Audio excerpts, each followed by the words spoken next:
Members, we now come to the votes in the Māori, Other Populations and Cultural Sector, Volume B5, Volume 8. And the question is that vote Arts, Culture and Heritage, vote Internal Affairs, vote Māori Development, vote Pacific Peoples, vote Sport and Recreation, vote Statistics, vote Treaty Negotiations and vote Women stand part of the schedules. You're the chair of the committee? Yes, sir. Nuke Koroko. Te kai whakahaere, tēnā koe. Huri no te whare me te kia koutou katoa. Mr Speaker, the Māori Affairs Committee considered the estimates for vote Māori Development and for vote Treaty Negotiations. On vote Māori Development, sir, we heard from the Minister for Māori Development, Te Puni Kōkiri, and we received advice from the Office of the Auditor-General. I want to briefly, sir, cover the key findings of our report. We questioned the Minister and the Ministry on whānau order, particularly on the implementation of funding transfers from Te Puni Kōkiri to commissioning agents. The Minister explained the clear lines of accountability that are in place to ensure this money is spent in the way it is intended. Sir, the commissioning agencies have expectations written into their contracts, and these will be monitored and refined in the future. Sir, we discussed also the inclusion of non-Māori in whānau order.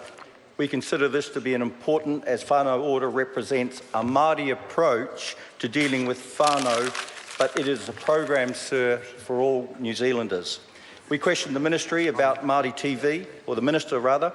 The Minister assured us, sir, of the continuing independence of Māori television and the rigorous protocols he is putting in place to prevent any appearance of improper influence. Sir, the appropriations for Vote Māori Development have been increased also by 12.56% for the 2015-2016 year from 221 million to 249 million, as well as the usual operational funding that is needed to keep Te Puni Kōkiri operating and providing policy advice to the government, sir. There are many great initiatives that Te Puni Kōkiri is leading that will continue to grow Māori capability, support our most vulnerable whānau and grow, sir, the Māori economy. There is 16 million, sir, to fund Māori potential through community investment programs and the Rakatirataka grants as well.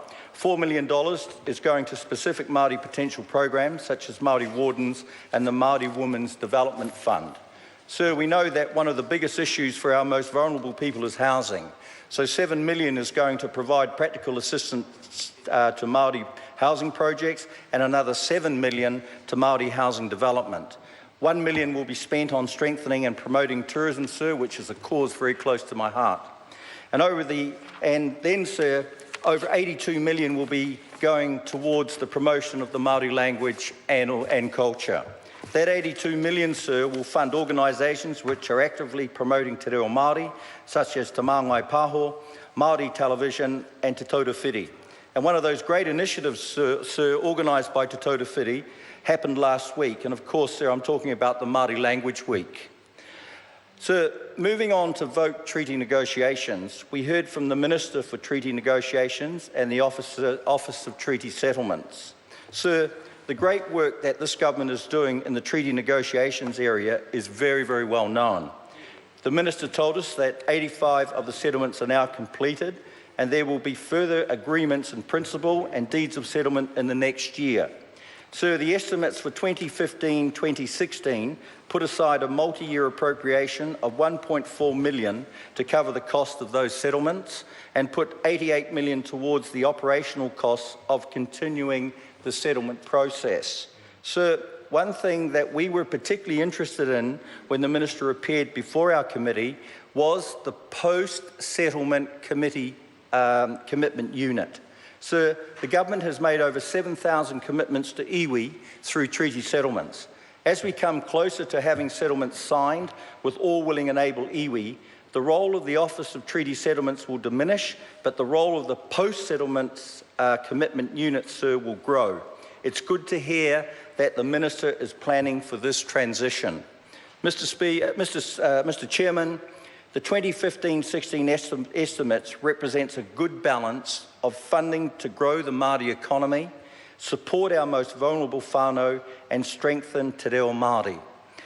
I wish, Sir, Te Puni Kōkiri, the Office of Treaty Settlements and the other organisations that will be putting these goals into action all the best for the year ahead, and we look forward to seeing the results that they have achieved, Sir, when they report to the Māori Affairs Select Committee next year.